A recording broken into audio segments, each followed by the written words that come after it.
स्वागत जी तुहाडा सारिਆਂ ਦਾ ਫੇਰ प्रोग्राम ओपन प्लेटफॉर्म जस पंजाबी ਦੇ मंच ਤੋਂ मैं तुहाडा गुरलाल तुहाडे रूबरू हुना ट्यूसडे वैनसडे समटाइम थर्सडे टू ਸਾਡੇ कैलीफोर्निया स्टूडियो ਤੋਂ दर्शकों बहुत ਨਵੀਆਂ ਚੀਜ਼ਾਂ ਜਿਹੜੀਆਂ ਵਾਪਰ ਰਹੀਆਂ ਨੇ ਸਾਰੇ ਮੀਡੀਆ ਹਾਊਸਿਸ ਤੋਂ ਪਤਾ ਲੱਗ ਹੀ ਰਿਹਾ ਤੇ ਮੈਂ ਤੁਹਾਨੂੰ ਇਹ ਗੱਲ ਸ਼ੇਅਰ ਤਾਂ ਕਰ ਰਿਹਾ ਕਿ ਬਹੁਤ ਜ਼ਰੂਰੀ ਪੱਖ ਦੇ ਮੁੱਦੇ ਹੁੰਦੇ ਆ ਜਿਨ੍ਹਾਂ ਦੇ ਉੱਤੇ ਧਿਆਨ ਦੇਣ ਦੀ ਲੋੜ ਹੁੰਦੀ ਹੈ। ਖਬਰਾਂ ਤਾਂ ਸਾਰਾ ਦਿਨ ਚੱਲੀ ਜਾਂਦੀਆਂ ਹੈ।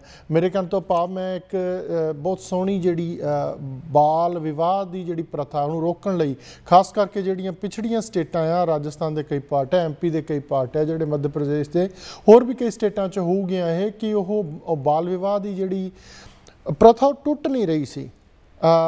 एक राजस्थान के जिला टोंक की जोड़े है अपने डिस्ट्रिक्ट कलैक्टर चिन्मय गोपाल उन्होंने बहुत सोहनी पहल की है कि उन्होंने उस जिले के इनवायरे करता कि जो किसी का विआह होना जोड़ा इनविटेशन कार्ड छपना उहदे उत्ते दोनों बच्चा बच्ची ने दुल्हा दुल्हन की जी है बर्थ डेट जरूर छपी हुई होनी चाहिए है। अदरवाइज प्रिंटिंग प्रैस नूं भी जुर्माना लग सकता, नाल नाल कार्रवाई भी हो सकती माँ बाप के उत्ते। ये तुहानूं किदां दी लगी? दर्शकों पंजाब दे विच अजकल बड़े गप्फे मिल रहे हरेक बंदे नूं हरेक जगह। गल आपां फ्री बीज की कर रहे हैं कि हरेक पार्टी खास करके जे गल करिए तो हरेक पार्टी कह रही असीं आ दे देंगे। कोई कहता मैं 1000 रुपया दे दूँगा हरेक लेडीज़ नूं, कोई कह रहा जी असीं इन्ने टीचर भर्ती कर लैणे है, कोई कहता आ कर लेना वो कर लेना। तरक्कियां करो बहुत चंगी गल है, कोई वधिया जे रूल एंड रेगूलेशन लियाओ जिन्ना लोग आप कमा के खा सकन। आटा दाल स्कीम पहला चलाई सी, फिर मनरेगा फिर भी आप मान लैने क्यों क्योंकि वह एक काम करके तुहानूं काम करके कुछ आउंदा सीगा। हुण आ जिहड़ा काम चलिया हैगा कि असीं घरे बैठिਆਂ ਨੂੰ आ दे दांगे वो दे दांगे, उन्हां अपना पंजाब कित्थों सोहना पंजाब बनूगा जे आपां निकम्मे लोकां नूं घरे बैठ के खाण ला दिता तो अगे कित्थे गल कित्थे जाके खड़दी है। ਇਹਦੇ ਉੱਤੇ कई तरह के क्वेश्चन है। पहला इन्ने साल कहते खजाना खाली है, हुण इस टाइम सरकार भी धड़ाधड़ वादे कर रही है, विरोधी पार्टियां भी कर रही हैं, ये पैसा आया कित्थों बहुत सोचण वाली गल है। तो आपां नूं एज ए पब्लिक ये सोचना पऊगा, लीडरां नूं कहना पऊगा कि तुसीं इदां दे बिजनेस खड़े करो, इदां दा कोई नीति लैके आओ कि हरेक बंदा काम ते जावे कमा के खावे तो पूरा बिल तो पूरा टैक्स पे करे। इन्हां सारियां गल्लां ते झात पाउण नूं दर्शक अपने नाल बने हुए ने माणयोग डॉक्टर हरशिंदर कौर जी पहलां उन्हां दा स्वागत करदे हैं तो फिर उन्हां तो क्वेश्चन पुछदे हैं। डॉक्टर साहब सत श्री अकाल, बहुत बहुत स्वागत जी प्रोग्राम ओपन प्लेटफॉर्म जस पंजाबी दे मंच तो जी। तुहाडे राहीं जिन्ने भी सुन रहे ने सारिਆਂ ਨੂੰ बहुत निੱघी फतेह ते उन्हां दा प्यार सत्कार जिहड़ा हर वार मिलदा है प्रोग्राम तो बाद जरूर हफ्ता पर फोन भी आते हैं, उन्होंने सुनेह भी आते हैं कि इस चीज़ के उत्ते जरूर गल करो। तो अज का विषय सचमुच डिमांड ही है साडे श्रोतियां दी जिहदे पिछे अज करना पिया है। जी जी डॉक्टर साहब एक ना मैं आप सबजैक्ट जाने पहले बहुत सोहनी खबर अज अपडेट हुई है। साडे डिस्ट्रिक्ट कलैक्टर हैगी चिन्मय गोपाल, ये साडे गंगानगर डिस्ट्रिक्ट भी कलैक्टर रह के गई कुछ साल पहला। अजकल टोंक दे विच है तो वो जिहड़ा एरिया वो ट्राइब्स एरिया है, टोंक वाला एरिया जिहड़ा वो बाल विवाहां दा जिहड़ा बच्चों की अर्ली जिहड़ी शादी कर लैनी हले बच्चे मैच्योर नहीं हुंदे तो वो बड़ा रुक नहीं रहा सी। उन्होंने उस जिले दे विच मैनूं नहीं पता कि कलैक्टर नूं ये स्टेट वालों अथॉरिटी हुंदी है कि जिले च चेंजिस लिया सके, पर बहुत सोहना लग्या। उन्होंने कहा कि प्रिंटिंग प्रैस वालियां नूं भी कहता भी जे तुहाडी प्रिंटिंग प्रैस के उत्ते जे उन्हां दी बच्चे की जन्म जिहड़ी बर्थ डेट ना छपी हुई तो कार्रवाई तुहाडे ते भी होगी तो माँ बाप ते तां होनी होनी है। इन्ना काफ़ी देखो जे उस छोटे एक जिले च ही सुधार हो गया तो बहुत किसी ना किसी रूप दे विच समाज दे विच चंगा hungaरा लैके जाऊगा नाल दियां डिस्ट्रिक्टां दे विच नाल दी स्टेटां दे विच भी। की कहना चाहोगे इहदे बारे? पहला तो मैं तुहानूं टाइम्स ऑफ इंडिया की रिपोर्ट दस दियां जिहदे विच लुधियाणे दे विच पंजाब विच हैन स्कूल कुछ लुधियाणे दे बाहर इलाके विच जिथे 5वीं 6वीं दे बच्चों की कुड़माई हो जाती जे ते 7वीं तक विआह भी हो जाता है। सो शायद ये सानूं ना ज्ञान होवे कि ये उधर उन्हां इलाकिਆਂ 'ਚ है भी पंजाब बड़ा गांह वधू इत्थे नहीं हुंदा। सो मैं तां दस रही हां कि जदों कोई माड़ी आदत या माड़ी सोच होवे वो असीं बहुत छेती अपनाने हैं, उस तरह जिवें फ्री चीज़ां मिल रही असीं अपनाने हैं। सो साडा जिहड़ी सोच जे ना वो किते सीमत नहीं है सरहदां दे नाल, हर थाई ये चलदा पिया। पर वाकई वधिया ये सोच जरूर है, पर दूजे पासे झाते भी मारीए ਕਿ ਲੋਕਾਂ ਨੇ ਭਾਰਤ ਦੇ ਵਿੱਚ ਹੀ ਜਦੋਂ ਆਧਾਰ ਕਾਰਡ ਬਣਾਏ ਨੇ, ਉਹਨਾਂ 'ਚ 80% ਲੋਕਾਂ ਨੇ ਉਮਰਾਂ ਗਲਤ ਲਿਖਾਈਆਂ ਹੋਈਆਂ। ਜੀ ਸੋ ਜੀ ਦੱਸੋ, ਕਿਉਂਕਿ ਉਹਨਾਂ ਥਾਵਾਂ ਤੇ ਉਹ ਬਰਥ ਸਰਟੀਫਿਕੇਟ ਮੰਗਦੇ ਨਹੀਂ, ਜੋ ਵੀ ਤੁਸੀਂ ਕਹਿ ਰਹੇ ਹੋ ਜੀ ਲਿਖ ਦਿਓ। ਸੋ ਇਹ ਰਿਮੋਟ ਇਲਾਕਿਆਂ ਦੇ ਵਿੱਚ ਜਿਨ੍ਹਾਂ ਨੂੰ ਅੰਦਾਜ਼ੇ ਹੀ ਨੇ, ਪਤਾ ਹੀ ਨਹੀਂ ਅਸਲੀਅਤ ਕੀ ਹੈ, ਉਹ ਬਹੁਤ ਕੁਝ ਅਜੇ ਵੀ ਮਤਲਬ ਉਹਨਾਂ ਨੂੰ 3 ਜਾਂ 4 ਸਾਲ ਉਤਾਂਹ ਠਾਂ ਕਰਨਾ ਉਹਨਾਂ ਲਈ ਕੋਈ ਔਖਾ ਨਹੀਂ। ਸੋ ਇਹ ਚੀਜ਼ਾਂ ਫਿਰ ਵੀ ਹੌਲੀ ਹੌਲੀ ਵਿੱਚ ਜਦ ਤੱਕ ਅੰਦਰ ਸਾਡੇ ਮਨ ਦੀ ਸੋਚ ਨਹੀਂ ਨਾ ਬਦਲਦੀ, ਅਸੀਂ ਇਹਨਾਂ ਚੀਜ਼ ਤਬਦੀਲੀ ਨਹੀਂ ਲਿਆ ਸਕਦੇ। ਲੋਕ ਕਿਤੇ ਨਾ ਕਿਤੇ ਹਿਡਨ ਏਜੰਡੇ ਰਾਹੀਂ ਇਹ ਚੀਜ਼ਾਂ ਤੋਰੀ ਜਾਣਗੇ, ਪਰ ਗੱਲ ਮੈਂ ਤੁਹਾਨੂੰ ਸਿਰਫ ਬਹੁਤ ਡੂੰਘੀ ਇਹ ਕਰਨਾ ਚਾਹੁੰਦੀ ਹਾਂ, ਇਹਦੇ ਪਿੱਛੇ ਮਾਨਸਿਕਤਾ ਕਿਉਂਕਿ ਅਸੀਂ ਨਹੀਂ ਸਮਝ ਰਹੇ। ਜਿਹੜੇ ਕਾਨੂੰਨ ਬਣਾਉਣ ਵਾਲੇ ਨੇ ਉਹ ਸਿਰਫ ਇੱਕ ਤਰਫਾ ਲਾਗੂ ਕਰਦੇ ਨੇ, ਇਹ ਜੁਰਮ ਕੀਤਾ ਫਾਂਸੀ ਚਾੜ ਦਿਓ, ਖਤਮ ਹੋ ਜਾਓ। ਮੈਂ ਇੱਕ ਨਿੱਕੀ ਜਿਹੀ ਕਹਾਣੀ ਸਿਰਫ 1 ਮਿੰਟ ਦੀ ਸੁਣਾਨੀ ਆ, ਜਿੱਥੋਂ ਸਮਝ ਆਵੇ ਕਿ ਅਸਲ ਅਸੀਂ ਐਕਸ਼ਨ ਕਰਨਾ ਕਿੱਥੇ ਹੁੰਦਾ। ਦੇਖੋ, ਇੱਕ ਡਾਕੂ ਨੂੰ ਫਾਂਸੀ ਦਿੱਤੀ ਜਾਣੀ ਸੀ ਤੇ ਜੱਜ ਨੇ ਪੁੱਛਿਆ ਕਿ ਤੇਰੀ ਆਖਰੀ ਤਮੰਨਾ ਕੀ ਹੈ। ਉਹਨੇ ਕਿਹਾ ਮੇਰੀ ਆਖਰੀ ਤਮੰਨਾ ਹੈ ਕਿ ਮੈਂ ਆਪਣੀ ਮਾਂ ਨੂੰ ਮਿਲਣਾ ਚਾਹੁੰਦਾ, ਬਸ ਇੱਕ ਆਖਰੀ ਜੱਫੀ ਪਾਣੀ, ਉਹਨੂੰ ਨੇੜੇ ਲੈ ਆਓ। ਤਾਂ ਉਹਦੀ ਮਾਂ ਲਿਆ ਕੇ ਗਈ ਤਾਂ ਉਹਨੇ ਜਦੋਂ ਨੇੜੇ ਆਈ ਤੇ ਆਪਣੇ ਦੰਦਾਂ ਨਾਲ ਉਹਦਾ ਕੰਨ ਪੂਰਾ ਲਾ ਹੀ ਦਿੱਤਾ, ਪਾੜ ਕੇ, ਯਾਨੀ ਇੰਨੀ ਜ਼ੋਰ ਦੀ ਉਹਨੇ ਚੱਕ ਮਾਰਿਆ ਕਿ ਉਹ ਉਹਦੇ ਸਿਰ ਤੋਂ ਵੱਖਰਾ ਹੀ ਲਟਕਾ ਦਿੱਤਾ, ਇੰਨਾ ਜ਼ਿਆਦਾ ਉਹਨੇ ਕੀਤਾ। ਤਾਂ ਜੱਜ ਨੇ ਪੁੱਛਿਆ ਕਿ ਇਹ ਕਿਉਂ ਤੂੰ ਕੀਤਾ, ਤੇ ਕਹਿਣ ਲੱਗਾ ਜਦੋਂ ਮੈਂ ਪਹਿਲੀ ਚੋਰੀ ਕਰਕੇ ਆਇਆ ਸਾਂ, ਮੈਂ ਰਬੜ ਚੁੱਕ ਕੇ ਲਿਆਇਆ ਸਾਂ ਜਦੋਂ ਸਕੂਲੋਂ ਕਿਸੇ ਹੋਰ ਦਾ, ਤਾਂ ਮੇਰੀ ਮਾਂ ਨੇ ਸ਼ਾਬਾਸ਼ੀ ਦਿੱਤੀ ਸੀ, ਕੋਈ ਨਾ ਠੀਕ ਹੈ। ਉਦੋਂ ਉਹਨੇ ਮੈਨੂੰ ਇੱਕ ਵਾਰ ਵੀ ਨਹੀਂ ਕਿਹਾ ਕਿ ਇਹ ਵਾਪਸ ਕਰਕੇ ਆ, ਗਲਤ ਗੱਲ ਹੈ। ਤੇ ਮੈਂ ਫਿਰ ਵੱਧਦਾ ਹੀ ਗਿਆ ਤੇ ਹਾਲ ਇਹ ਸੀ ਹੁਣ ਮੈਂ ਡਾਕੇ ਵੀ ਮਾਰੇ, ਲੁੱਟਾਂ ਖੋਹਾਂ ਵੀ ਕੀਤੀਆਂ ਤੇ ਮੌਜੂਦਾ ਹਾਲਾਤ ਲਈ ਜ਼ਿੰਮੇਵਾਰ ਹੋਏ।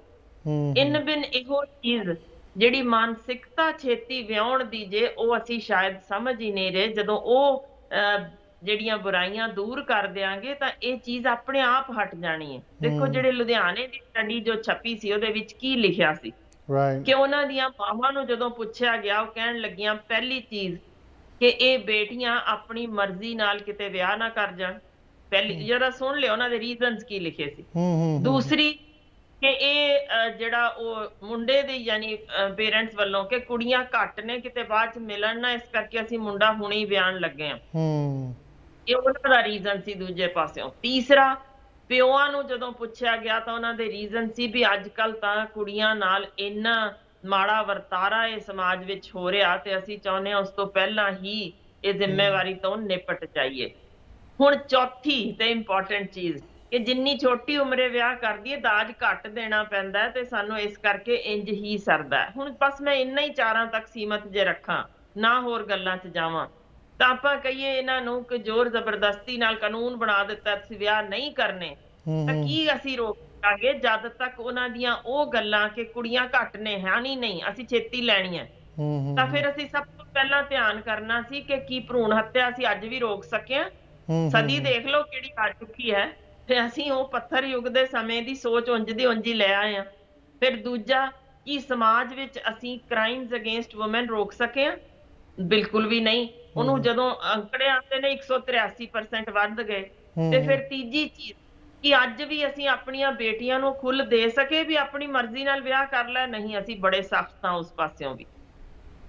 ਸੋ ਦਾਜ ਦੀ ਪ੍ਰਥਾ ਦਾ ਮਤਲਬ ਹੈ ਫਾਈਨੈਂਸ਼ੀਅਲੀ ਨਹੀਂ ਤਗੜੇ ਕਰ ਸਕੇ। ਜੀ ਆਪਣਾ ਅੱਜ ਵਿਸ਼ੇ ਫਰੀਬੀਜ਼ ਆ। ਮੈਂ ਤਾਂ ਬਹੁਤ ਸੋਹਣੀ ਖਬਰ ਸਾਡੇ ਉੱਥੇ ਟੌਂਕ ਡਿਸਟ੍ਰਿਕਟ ਤੋਂ ਆਈ ਸੀ, ਪਰ ਤੁਸੀਂ ਬੜਾ, ਮੈਂ ਗੱਲ ਕਰ ਰਿਹਾ ਸੀ ਟਰਾਈਬਲ ਏਰੀਆ ਦੀ, ਟੌਂਕ ਡਿਸਟ੍ਰਿਕਟ ਜਿਹੜਾ ਕਿ ਇੱਕ ਖੂੰਜੇ 'ਚ ਪੈਂਦਾ ਤੇ ਉਸ ਤੋਂ ਬਾਅਦ ਮੱਧ ਪ੍ਰਦੇਸ਼ 'ਚ ਕੁਛ। ਹੁਣ ਤੁਸੀਂ ਬੜੀ ਅਚੰਭੇ ਵਾਲੀ ਗੱਲ ਦੱਸੀ, ਲੁਧਿਆਣਾ ਜਿਹਨੂੰ ਕਿ ਪੰਜਾਬ 'ਚ ਮੈਨਚੈਸਟਰ ਵੀ ਕਿਹਾ ਜਾਂਦਾ ਆ, ਤੇ ਉੱਥੇ ਆ ਚੀਜ਼ਾਂ ਵਰਤ ਰਹੀਆਂ ਨੇ, ਤੇ ਫਿਰ ਆਪਾਂ ਉਹਨਾਂ ਲੋਕਾਂ ਤੋਂ ਕੋਈ ਬਲੇਮ ਦੇ ਹੀ ਨਹੀਂ ਸਕਦੇ। ਉਹ ਤਾਂ ਐਜੂਕੇਸ਼ਨ ਤੋਂ ਵੀ ਕਾਫੀ ਦੂਰ ਨੇ, ਇੰਡਸਟਰੀ ਤਾਂ ਬਹੁਤ ਬਾਅਦ ਦੀ ਗੱਲ ਹੈ। ਐਨੀਵੇ ਡਾਕਟਰ ਸਾਹਿਬ ਤੁਸੀਂ ਬਹੁਤ ਸੋਹਣਾ ਚਾਨਣਾ ਪਾਇਆ ਜਿਹੜਾ ਬਾਲ ਵਿਆਹ ਦੇ ਉੱਤੇ ਪੂਰਾ ਆਪਾਂ ਪ੍ਰੋਗਰਾਮ ਕਰਾਂਗੇ ਕਿਸੇ ਦਿਨ। ਅੱਜ ਆਪਾਂ ਫਰੀਬੀਜ਼ ਤੇ ਚੱਲਦੇ ਹਾਂ ਜੋ ਪੰਜਾਬ ਦੇ ਵਿੱਚ ਚੱਲ ਰਿਹਾ। ਤੁਸੀਂ ਪੰਜਾਬ 'ਚ ਬੈਠੇ ਹੋ, ਇੰਨਾ ਪੈਸਾ, ਪਹਿਲਾਂ ਮੈਨੂੰ ਇਹ ਦੱਸੋ ਕਿ ਪੈਸਾ ਆਇਆ ਕਿੱਥੋਂ? ਹਰੇਕ ਪਾਰਟੀ ਕੋਲ ਜਿਹੜੀ ਸੱਤਾਧਾਰੀ ਧਿਰ ਹੈ ਇਸ ਟਾਈਮ, ਠੀਕ ਹੈ, ਨਵੇਂ ਚੀਫ ਮਿਨਿਸਟਰ ਬਣੇ ਹੈ, ਉਹ ਹਰੇਕ ਜਗ੍ਹਾ ਦੇ ਰਹੇ ਆ, ਕਹਿ ਰਹੇ ਆ, ਪਤਾ ਨਹੀਂ ਲੋਕਾਂ ਨੂੰ ਮਿਲ ਰਿਹਾ ਕਿ ਨਹੀਂ ਮਿਲ ਰਿਹਾ, ਹੁਣ ਇਹ ਤਾਂ ਉੱਥੋਂ ਦੇ ਲੋਕ ਦੱਸ ਸਕਦੇ ਹੈ। ਪਰ ਦੂਸਰੀਆਂ ਜਿਹੜੀਆਂ ਪਾਰਟੀਆਂ ਉਹ ਵੀ ਕਹਿ ਰਹੇ ਅਸੀਂ ਇਹ ਦੇ ਦੇਵਾਂਗੇ, ਪਰ ਪੈਸਾ ਆਊਗਾ ਕਿਤੋਂ? ਪਹਿਲਾਂ 4-4.5 ਸਾਲ ਜਾਂ ਉਦੋਂ ਪਹਿਲਾਂ ਆਪਾਂ ਇਹ ਕਹਿੰਦੇ ਰਹਿੰਦੇ ਖਜ਼ਾਨਾ ਖਾਲੀ ਹੈ। ਬਿਲਕੁਲ ਮੈਂ ਤੁਹਾਡੇ ਨਾਲ ਸਹਿਮਤ ਹਾਂ। ਅਸਲ 'ਚ ਇੱਕ ਕਿਤਾਬ ਸੀ ਡੈਨ ਐਰਲੀ ਦੀ, ਜਿਹੜੀ ਸ਼ਾਇਦ ਤੁਸੀਂ ਵੀ ਪੜ੍ਹੀ ਹੋਏ, ਪ੍ਰੈਡਿਕਟੇਬਲੀ ਇਰਰੈਸ਼ਨਲ। ਬੜੀ ਕਮਾਲ ਦੀ ਗੱਲ ਸੀ, ਜਿਸਨੇ ਕਿਹਾ ਇੱਕ 4 ਅੱਖਰੀ ਸ਼ਬਦ ਹੈ। ਮੈਂ ਜਿੱਥੋਂ ਤੁਹਾਨੂੰ ਇਹ ਤੁਹਾਡੀ ਗੱਲ ਦਾ ਜਵਾਬ ਦਿਆਂਗੀ, ਤੇ ਉਹ 4 ਅੱਖਰੀ ਸ਼ਬਦ ਫ੍ਰੀ, FREE, ਉਹ ਕਿਸ ਤਰੀਕੇ ਦਿਮਾਗ ਵਿੱਚ ਤਰਥੱਲੀ ਮਚਾਉਂਦਾ ਹੈ। ਉਹਨਾਂ ਨੇ ਅਮਰੀਕਾ ਦੇ ਵਿੱਚ ਜੋ ਬਾਜ਼ਾਰੀਕਰਨ ਨੂੰ ਲੈ ਕੇ ਆਧਾਰ ਜੋ ਨਤੀਜੇ ਕੱਢੇ ਸੀ, ਜਿਸ ਨੂੰ ਇਸ ਵੇਲੇ ਦੁਨੀਆ ਭਰ ਦੀਆਂ ਸਰਕਾਰਾਂ ਜਿਨ੍ਹਾਂ ਨੇ ਹਾਸਲ ਕਰਨੀਆਂ ਹੁੰਦੀਆਂ ਕੁਰਸੀਆਂ, ਕਿਸ ਤਰੀਕੇ ਉਹ ਇਹਨੂੰ ਵਰਤ ਰਹੀਆਂ, ਸਿਰਫ ਉਹਦੇ ਖੋਜ ਦੇ ਉੱਤੇ ਆਧਾਰਿਤ ਗੱਲ ਕਰਨ ਲੱਗੀਆਂ। ਤੇ ਇਹਨੂੰ ਜੋ ਸ਼ਬਦ ਮੈਂ ਦੇਣਾ ਚਾਹੁੰਦੀ ਹਾਂ ਉਸੇ ਕਿਤਾਬ ਦੇ ਆਧਾਰ ਤੇ, ਉਹਨੂੰ ਕਹਿੰਦੇ ਨੇ ਸਿਆਸੀ ਚਲਿੱਤਰ। ਸ਼ਬਦ ਪੰਜਾਬੀ ਦਾ ਜੇ ਮੇਰਾ ਘੜਿਆ ਹੋਇਆ ਨਹੀਂ, ਇਹਨੂੰ ਮਾੜਾ ਚੰਗਾ ਜੋ ਮਰਜ਼ੀ ਸਮਝ ਲਓ, ਪਰ ਇਹ ਚਲਿੱਤਰ ਕਿਉਂ ਕਿਹਾ ਗਿਆ? ਜੋ ਚਾਲਬਾਜ਼ੀਆਂ ਇਹਦੇ ਅਧੀਨ ਹੁੰਦੀਆਂ ਨੇ ਉਹ ਇਹ ਕਿ ਅਸੀਂ ਦੇਣਾ ਥੋੜਾ ਜੇ ਕੁਛ ਤੁਹਾਨੂੰ, ਉਹ ਤਾਂ ਹੈ ਹੀ ਨਹੀਂ। ਦੇ ਤਾਂ ਅਸੀਂ ਸਕਦੇ ਹਾਂ ਡਾਂਗਾਂ, ਦੇ ਸਕਦੇ ਹਾਂ ਅਸੀਂ ਤੁਹਾਨੂੰ ਗਾਲਾਂ ਬੁਛਾਰਾਂ, ਅਸੀਂ ਤਾਂ ਇਹ ਚੀਜ਼ਾਂ ਦੇ ਸਕਦੇ ਹਾਂ, ਯਾਨੀ ਸਾਡੇ ਸਿਆਸੀ ਚਲਿੱਤਰਾਂ ਰਾਹੀਂ। ਪਰ ਇਹ ਹੁਣ ਉਹਦੇ ਬਾਵਜੂਦ ਭਰਮਾਉਣਾ ਕਿੰਜ ਹੁੰਦਾ, ਸਾਡਾ ਦਿਮਾਗ ਕੁਛ ਹਿਊਮਨ ਮਾਈਂਡ ਇਸ ਤਰੀਕੇ ਦਾ ਕਿ ਸਾਨੂੰ ਫ੍ਰੀ ਦੇ ਕੀ ਚੇਨ, ਫ੍ਰੀ ਦੇ ਬਾਲ ਪੈਨ, ਯਕੀਨ ਜਾਣਿਓ ਕਿਸੇ ਦੇ ਵੀ ਘਰ 'ਚ ਜਾਓਗੇ, ਇਹ ਉਹਨਾਂ ਦੀ ਸਟੱਡੀ ਜੇ ਕਿ ਜੋ ਓਵਰਆਲ ਸਟੱਡੀ ਕੀਤੀ ਗਈ, ਜਿੰਨੇ ਵੀ % ਕੇਸਿਸ ਤੇ ਉਹਨਾਂ ਨੇ ਕਿਹਾ ਇੱਕ ਵੀ ਅਜਿਹਾ ਨਹੀਂ ਮਿਲਿਆ ਜਿਹਨੇ ਇਹ ਮੰਨਿਆ ਹੋਵੇ ਵੀ ਹਾਂਜੀ ਮੈਂ ਕਦੇ ਕੋਈ ਫ੍ਰੀ ਦੀ ਚੀਜ਼ ਫੜੀ ਨਹੀਂ, ਭਾਵੇਂ ਉਹ ਬਾਲ ਪੈਨ ਤੋਂ ਲੈ ਕੇ ਕੀਰਿੰਗ ਤੋਂ ਲੈ ਕੇ ਕੋਈ ਅਜਿਹਾ ਨਹੀਂ ਸੀ। ਹੁੰਦਾ ਕੀ ਜੇ, ਸਾਡਾ ਦਿਮਾਗ ਜਿਹੜਾ ਸੋਚ ਵਿਚਾਰ ਦੇ ਵਾਲਾ ਸੈਂਟਰ ਹੈ, ਉਹਨੂੰ ਇਹ ਜੱਫਾ ਮਾਰ ਕੇ ਬਹਿ ਜਾਂਦੀ ਹੈ ਸੋਚ ਕਿ ਮੈਂ ਬਹੁਤ ਮਿਹਨਤ ਕਰਕੇ ਹਟਿਆ ਤੇ ਮੈਨੂੰ ਜੇ ਉਹਦੇ ਬਦਲੇ ਐਸੀ ਚੀਜ਼ ਮਿਲ ਜਾਏ ਜਿਹਦੇ ਤੇ ਮੈਨੂੰ ਮਿਹਨਤ ਨਾ ਕਰਨੀ ਪਵੇ, ਮੈਂ ਆਰਾਮ ਨਾਲ ਬੈਠ ਸਕਦਾ, ਤਾਂ ਮੈਨੂੰ ਲੈ ਹੀ ਲੈਣੀ ਚਾਹੀਦੀ ਹੈ। ਇਹ ਦਿਮਾਗ ਦੇ ਸੋਚ, ਉਹਦੀਆਂ ਤਰੰਗਾਂ ਇਸ ਤਰੀਕੇ ਮੁੜਦੀਆਂ।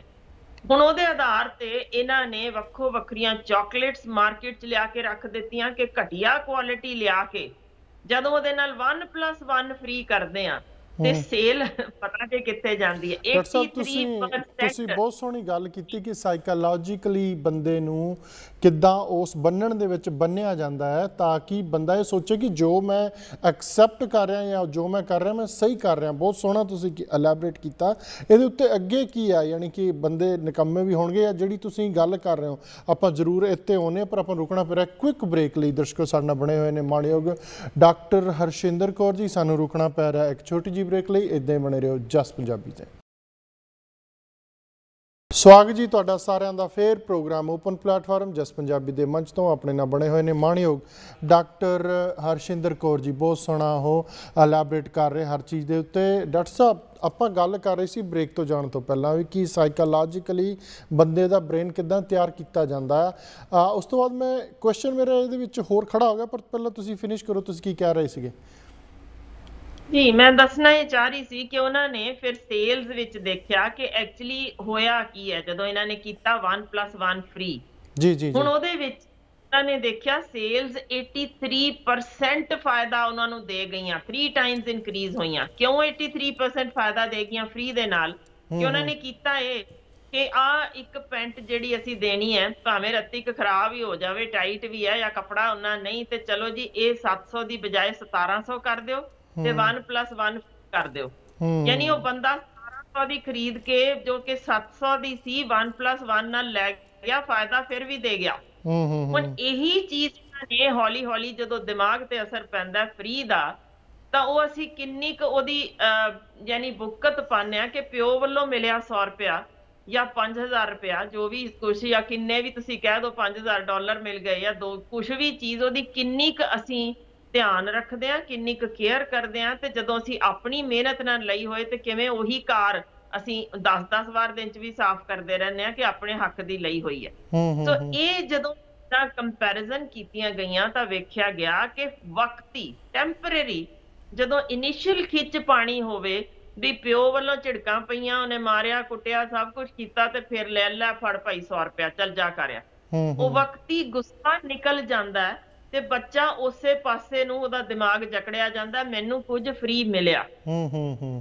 ਸਰਕਾਰਾਂ ਕੀ ਕਰਦੀਆਂ ਨੇ, ਉਹਨਾਂ ਦੇ ਮੁੱਦੇ ਕੀ ਸੀ ਕਿ ਇਹਨਾਂ ਨੂੰ ਵਿੱਦਿਆ ਦੇਣੀ ਸੀ ਜਿਹੜੀ ਅਸੀਂ ਨਹੀਂ ਦਿੱਤੀ। ਸਕੂਲਾਂ ਦਾ ਜੋ ਹਾਲ ਹੈ ਮੇਰਾ ਖਿਆਲ ਹੈ ਉਹ ਤਾਂ ਤੁਸੀਂ ਮੇਰੇ ਤੋਂ ਵੱਧ ਜਾਣਦੇ ਹੋ ਵੀ ਅੱਧੇ ਸਕੂਲਾਂ 'ਚ ਟੀਚਰ ਹੈ ਨਹੀਂ, ਅੱਧਿਆਂ 'ਚ ਗੁਸਲਖਾਨੇ ਹੈ ਨਹੀਂ, ਤੇ ਫਿਰ ਉਹ ਕੀ ਹਾਲ ਜੇ ਉੱਥੇ ਕਿ ਬਾਹਰੋਂ ਅਸੀਂ ਪੇਂਟ ਪੂੰਟ ਕਰ ਲਏ, ਅੰਦਰ ਕੁਝ ਹੈ ਹੀ ਨਹੀਂ ਉਹਨਾਂ ਦੇ ਕੋਲ, ਤੇ ਲੋਕ ਸਰਕਾਰੀਆਂ 'ਚ ਜਾ ਹੀ ਨਹੀਂ ਰਹੇ ਸਕੂਲਾਂ 'ਚ, ਜਾਂਦੇ ਹੀ ਪ੍ਰਾਈਵੇਟ ਦੇ ਵਿੱਚ ਪਏ ਨੇ ਜਿਹੜੇ ਥੋੜਾ ਮਾਸਾ ਖਰਚ ਸਕਦੇ ਹੋਣ। ਇਸੇ ਤਰ੍ਹਾਂ ਸਿਹਤ ਦਾ ਹਾਲ ਤੁਹਾਡੇ ਸਾਹਮਣੇ ਹੈ, ਕੋਵਿਡ ਦੇ ਵਿੱਚ ਲਾਸ਼ਾਂ ਦੇ ਢੇਰ ਲੱਗ ਗਏ, ਦਫਨਾਉਣ ਦੀ ਜਾਂ ਉਹਨਾਂ ਨੂੰ ਕ੍ਰਿਮੇਸ਼ਨ ਲਈ ਜਗ੍ਹਾ ਹੀ ਨਹੀਂ ਸੀ। ਹੁਣ ਇਹ ਹਾਲ ਦੇ ਵਿੱਚ ਉਹ ਆਪਣੀ ਜੋ ਲੁਕਾਉਣੀ ਸੀ ਸਰਕਾਰ ਨੇ ਗੱਲ, ਉਹਦੇ ਅਧੀਨ ਇਹੀ ਚੀਜ਼, ਜਿਵੇਂ ਮੈਂ ਤੁਹਾਨੂੰ ਐਗਜ਼ਾਮਪਲ ਦੱਸੀ ਹੈ ਕਿ ਮਾਰਿਆ ਕੁੱਟਿਆ ਸਾਰਾ 4.5 ਸਾਲ ਕੱਖ ਨਾ ਕੀਤਾ ਹੋਏ ਦੇ ਬਾਵਜੂਦ ਤੁਸੀਂ ਕਿਵੇਂ ਭਰਮਾਉਣਾ, ਇਹਨੂੰ ਸਿਆਸੀ ਚਲਿੱਤਰ ਕਹਿੰਦੇ ਨੇ ਕਿ ਆਪਾਂ ਦੇਣਾ ਜਾਂ ਨਹੀਂ ਦੇਣਾ ਦੇਖਾਂਗੇ, ਕਦੋਂ ਦੇਣੇ ਨੇ, ਅਨਾਉਂਸਮੈਂਟ ਕਰਨ ਵਿੱਚ ਜਾਂਦਾ ਹੈ, ਪਰ ਉਸ ਅਨਾਉਂਸਮੈਂਟ ਨਾਲ ਅਸੀਂ ਵਕਤੀ ਖਿੱਚ ਪਾ ਲਵਾਂਗੇ। ਪਰ ਇਹ ਲੋਕਾਂ ਨੂੰ ਸਮਝ ਉਸ ਵੇਲੇ ਇਸ ਕਰਕੇ ਨਹੀਂ ਆਉਂਦੀ ਕਿਉਂਕਿ ਸੋਚਣ ਸਮਝਣ ਵਾਲਾ ਸੈਂਟਰ ਹੀ ਇਹਦੇ 'ਚ ਇਨਵੋਲਵਡ ਹੈ। ਉਹ ਸੋਚਦੇ ਹੀ ਨਹੀਂ ਇਹ 1000 ਰੁਪਇਆ ਜੇ ਆਏਗਾ ਭਾਈ ਬੀਬੀ, ਇਹ 1000 ਰੁਪਇਆ ਸਾਡੇ ਤੋਂ ਹੀ ਦੂਸਰੇ ਪਾਸਿਓਂ ਟੈਕਸ ਰਾਹੀਂ ਲਿਆ ਜਾਏਗਾ ਤੇ ਉਹ ਟੈਕਸ 4000 ਚ ਨਿਕਲੇਗਾ, 3000 ਫਿਰ ਸਰਕਾਰ ਹੀ ਲੈ ਜਾਏਗੀ ਸਾਨੂੰ 1000 ਦੇ ਕੇ। ਇਹ ਨਹੀਂ ਅਸੀਂ ਸਮਝ ਰਹੇ ਅੱਜ ਦੇ ਦਿਨ। ਬਿਲਕੁਲ ਇਸੇ ਹੀ ਤਰ੍ਹਾਂ ਬਿਜਲੀ ਫ੍ਰੀ, ਮੈਨੂੰ ਦੱਸੋਗੇ ਕਿੱਥੋਂ ਆਉਣੀ ਹੈ? ਜੇ ਬਿਜਲੀ ਫ੍ਰੀ ਹੈ ਦਾ ਮਤਲਬ ਹੈ ਉਹਨਾਂ ਨੇ ਫਿਰ ਪੈਟਰੋਲ ਤੇ ਟੈਕਸ ਵੀ ਅੱਜ ਹੁਣ ਸਾਡੇ ਕੋਲ ਆ ਗਿਆ, ਹੁਣ ਅਸੀਂ ਕੁਰਸੀਆਂ ਸਾਂਭ ਲਈਆਂ, ਹੁਣ ਅਸੀਂ ਪੈਟਰੋਲ ਰਾਹੀਂ ਜਾਂ ਹੋਰ ਟੈਕਸਾਂ ਉਹਨਾਂ ਦੇ ਲਾ ਕੇ ਟੈਕਸ ਅਸੀਂ ਉਸ ਤੋਂ 4 ਗੁਣਾ ਵਾਪਸ ਲੈਣਾ। ਉਹ ਜਿਹੜੀ ਚੀਜ਼ 4 ਗੁਣਾ ਵਾਪਸ ਲੈ ਕੇ 4.5 ਸਾਲ ਤੱਕ ਫਿਰ ਉਸੇ ਤਰ੍ਹਾਂ ਹੀ ਵਰਤੀ ਜਾਂਦੀ ਰਹੇਗੀ, ਕੁਝ ਵੀ ਨਹੀਂ ਦਿੱਤਾ ਜਾਏਗਾ, ਤੇ ਪਬਲਿਕ ਨੂੰ ਉਹ ਇੰਨੇ ਖਰਬਾਂ ਰੁਪਏ ਹਜ਼ਮ ਕਰਨ ਬਾਅਦ ਅਖੀਰੀ 6 ਮਹੀਨੇ ਵਿੱਚ ਥੋੜੇ ਜਿਹੇ ਰੋਟੀ ਟੁੱਕਰ ਜੇ ਸੁੱਟ ਕੇ ਤੇ ਫਿਰ ਇਹ ਫ੍ਰੀਬੀਜ਼ ਦਾ ਚੱਕਰ ਸ਼ੁਰੂ ਹੋ ਜਾਏਗਾ, ਜਿਸ ਨੂੰ ਅਜ਼ਮਾਇਆ ਜਾ ਚੁੱਕਾ ਹੈ ਕਿ ਇਹ ਤੁਹਾਨੂੰ ਹੱਡ ਹਰਾਮ ਕਰ ਦਿੰਦਾ। ਮੈਂ ਬਹੁਤ ਇੰਪੋਰਟੈਂਟ ਇੱਕ ਨੁਕਤਾ ਦੱਸਣਾ ਚਾਹੁੰਦੀ ਹਾਂ ਕਿ ਥੋੜੀ ਉਸ ਜੇ ਆਪਾਂ ਚੱਲੀਏ 550 ਸਾਲ ਪਿਛਾਂ, ਤਾਂ ਗੁਰੂ ਨਾਨਕ ਸਾਹਿਬ ਜਦੋਂ ਆਏ ਸੀ ਉਹਨਾਂ ਸਮਿਆਂ ਵਿੱਚ ਲੋਕ ਇਸੇ ਤਰ੍ਹਾਂ ਹੀ ਹਾਲ 'ਚ ਸਨ, ਲਤਾੜੇ ਹੋਏ ਸਨ, ਉਹਨਾਂ ਕੋਲ ਕੁਝ ਵੀ ਨਹੀਂ ਸੀ, ਹੱਕ ਨਹੀਂ ਸਨ। ਉਦੋਂ ਗੁਰੂ ਸਾਹਿਬ ਵੀ ਜ਼ਿਕਰ ਕਰਦੇ ਨੇ ਕਿ ਇੱਕ ਪਾਸੇ ਰਾਜੇ ਸਨ, ਕਰੂਰ ਰਾਜੇ, ਤੇ ਦੂਜੇ ਪਾਸੇ ਉਹਨਾਂ ਦੇ ਮਤਹਿਤ ਕੰਮ ਕਰਨ ਵਾਲੇ, ਉਹਨਾਂ ਨੇ ਸ਼ਬਦ ਵੀ ਬੜੇ ਸਖਤ ਵੱਜੇ ਨੇ, ਰਾਜੇ ਵਰਤੇ ਨੇ, ਰਾਜੇ ਸ਼ੀ ਮੁਕੱਦਮ ਕੁੱਤੇ ਤੱਕ, ਤੇ ਦੂਜੇ ਪਾਸੇ ਉਹਨਾਂ ਨੇ ਕਿਹਾ ਸੀ ਧਾਰਮਿਕ ਪਖੰਡਾਂ ਰਾਹੀਂ ਤੁਹਾਨੂੰ ਵੰਡਿਆ ਜਾ ਰਿਹਾ, ਜਾਤ ਪਾਤ ਊਚ ਨੀਚ ਦੇ ਵਿੱਚ, ਤੇ ਵੰਡ ਕੇ ਕੌਣ ਕੁਰਸੀਆਂ ਸਾਂਭ ਰਿਹਾ? ਸਮਝੋ, ਜਾਗੋ, ਉਹ ਕਰੂਰ ਰਾਜੇ ਹੀ ਨੇ ਤੁਹਾਡੀ ਚਮੜੀ ਉਧੇੜ ਰਹੇ। ਹੁਣ ਉਹਦੇ ਵਿੱਚ ਉਹਨਾਂ ਨੇ ਹੱਕਾਂ ਬਾਰੇ ਕਿਹਾ ਸੀ ਕਿ ਬੈਠ ਕੇ ਝੂਰੋ ਨਾ, ਤੁਸੀਂ ਆਪਣੇ ਹੱਕਾਂ ਬਾਰੇ ਜਾਣੋ ਤੇ ਇੱਕ ਕਿਰਤ ਕਰੋ ਦਾ ਸ਼ਬਦ ਕਿਹਾ ਸੀ।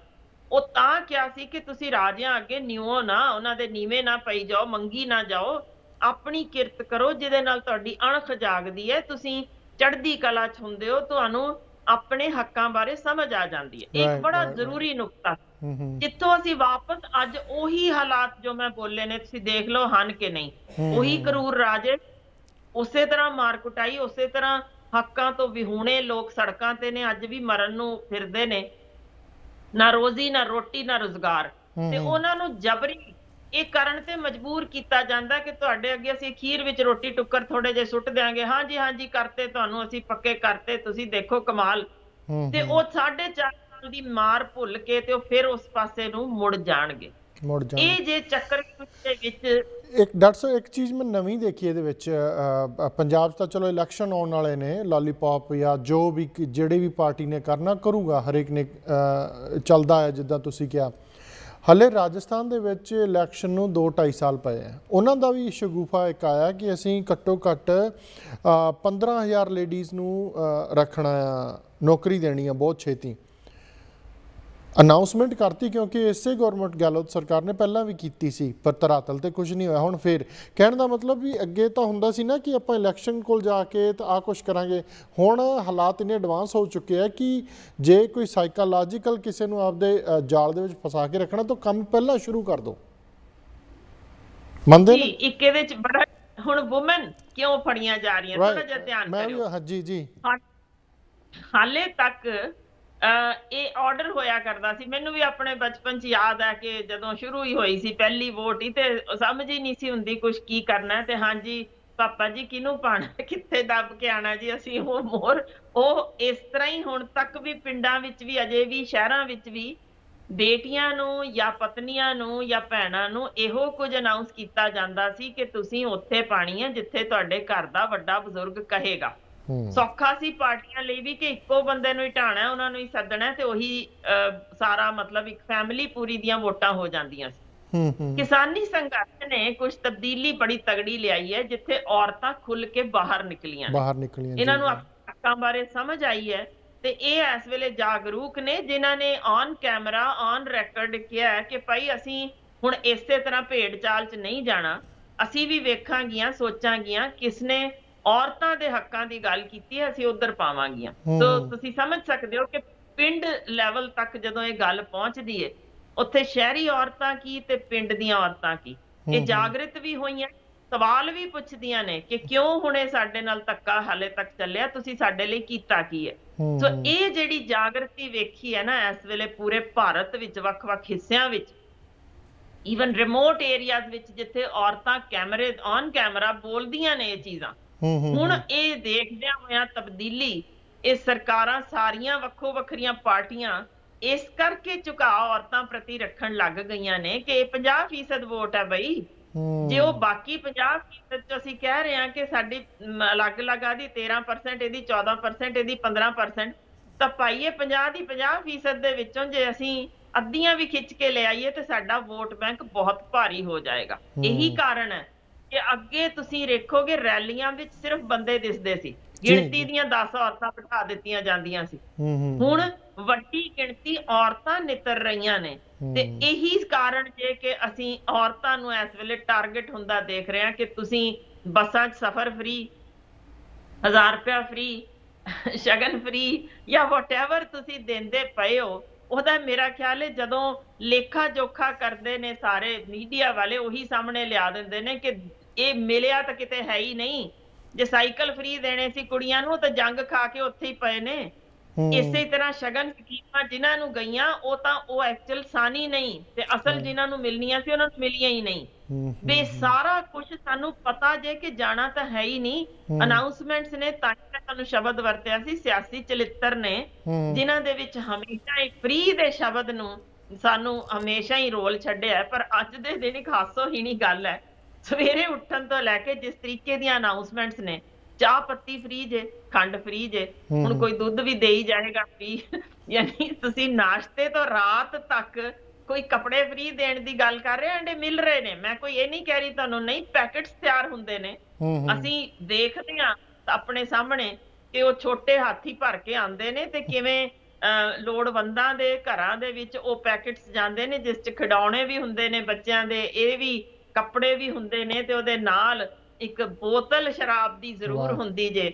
ਸੋ ਇਹ ਚੀਜ਼ਾਂ ਜਿਹੜੇ ਪੈਕੇਟਸ ਵੰਡੇ ਜਾਂਦੇ ਨੇ ਅੱਜ ਤੋਂ ਨਹੀਂ ਸ਼ੁਰੂ ਹੋਏ, ਪਟਿਆਲੇ ਵਿੱਚ ਅਸੀਂ ਬਥੇਰੀ ਵਾਰੇ ਹੁੰਦਾ ਵੇਖਿਆ, ਪਰ ਇਹ ਫ੍ਰੀ ਦਾ ਚੱਕਰ ਜੇ ਜਿਹੜਾ ਲਾਸਟ ਡੇ ਤੇ ਚੇਂਜ ਓਵਰ ਕਰਦਾ ਜੇ, ਜਦੋਂ ਇਹ ਛੋਟਾ ਹਾਥੀ ਨਿਕਲਦਾ, ਸਾਨੂੰ ਪਤਾ ਹੁੰਦਾ ਸੀ ਇਹ ਵੋਟ ਕਿਸ ਪਾਸੇ ਡਾਇਵਰਟ ਹੋਣ ਲਈ ਤੁਰੀ ਹੈ ਤੇ ਕੌਣ ਲੇਡੀ ਇਹਦੇ ਨਾਲ ਕਰਦੀ ਪਈ ਹੈ ਤੇ ਕਿਵੇਂ ਇਹ ਹੋ ਰਿਹਾ ਸਾਰਾ ਕੁਝ। ਤੇ ਅਸੀਂ ਦੇਖਿਆ ਕਿ ਮੀਡੀਆ ਜਦੋਂ ਅਨਾਉਂਸਮੈਂਟਸ ਕਰਦਾ ਹੁੰਦਾ ਸੀ ਜੀ ਫਲਾਣੀ ਪਾਰਟੀ ਵੱਲ ਸਾਰਾ ਝੁਕਾਅ ਹੋ ਗਿਆ, ਤੇ ਲਾਸਟ ਜਿਹੜੇ 72 ਆਵਰਸ ਦੇ ਵਿੱਚ ਜਦੋਂ ਚੇਂਜ ਓਵਰ ਹੁੰਦੀ ਹੈ, ਇਹ ਫ੍ਰੀ ਬੀਜ਼ ਹੀ ਨੇ ਜਿਹੜਾ ਸਤਿਆਨਾਸ਼ ਕਰਕੇ ਤੇ ਫਿਰ ਅੱਗੋਂ 5 ਸਾਲ ਲਈ ਦੁਹੱਥੜ ਮਾਰ-ਮਾਰ ਸਾਰੇ ਰੋਂਦੇ ਨੇ ਅਸੀਂ ਗਲਤ ਕਰ ਲਿਆ। ਪਰ ਉਦੋਂ ਉਹ ਤੁਹਾਡੇ ਸਮਝਣ ਦੀ ਸ਼ਕਤੀ ਉਹ ਖਤਮ ਹੋ ਜਾਂਦੀ ਹੈ, ਸਿਰਫ ਉਹ ਇੱਕ ਟੈਂਪਰੇਰੀ ਜਿਹੀ ਕੁਝ ਦਮੜੀਆਂ ਦੀ ਫ੍ਰੀ ਚੀਜ਼ ਪਿੱਛੇ ਜਿਹੜੀ ਸਾਨੂੰ ਇਹ ਸਾਰਾ ਭਰਮਾ ਦਿੰਦੀ ਹੈ।